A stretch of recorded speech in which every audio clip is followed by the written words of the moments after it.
Okay, so once na ma-plot na natin, kailangan natin pasok yung ating subject lot natin, no? So, meron akong sample dito. Okay, open natin siya. Open, drawing. Ito, lot 1-1. Click open, okay. So, yung ating, meron tayong dalawang na plot, no? In different format, okay? So, bahala na kayo kung ano man yung meron sa inyo, no? So, this time, dito ako sa drawing, okay? So, itong aking lot. Copy ko lang, okay? So, punta tayo dito sa home, copy, and punta ka dito sa drawing, paste, okay? So, lagyan natin yan, okay? So, okay.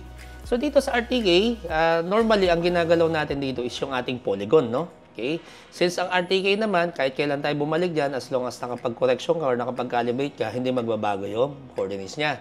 So, unlike sa total station, ang total station kasi, ang minumove natin yung ating traverse, no? Papunta dun sa ating subject lot o sa polygon. So, dito sa RTK, ang minumove natin is yung polygon papunta dun sa actual shot. Okay? So, magtatanong, mababago yung mga azimuth. Hindi, yes, mababago. Pero ang purpose lang naman natin yan is to align yung ating lote doon sa actual as per actual doon sa ground, no? So, in a way, para pag nag-layout tayo sa ground, hindi tayo magkakamali. Okay?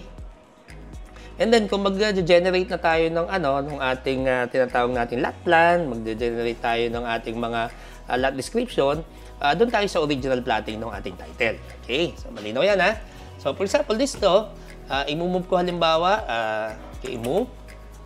So, ito yung aking, let's say, gagamitin kong first corner. Okay?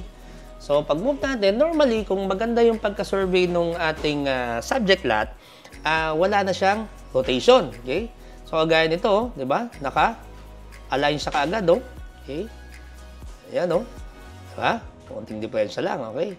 Pero kung meron siyang rotation, you can apply rotation. So, the same na ginagawa natin pagka yung traverse natin, iniikot-ikot natin papunta dun sa ating lote, no?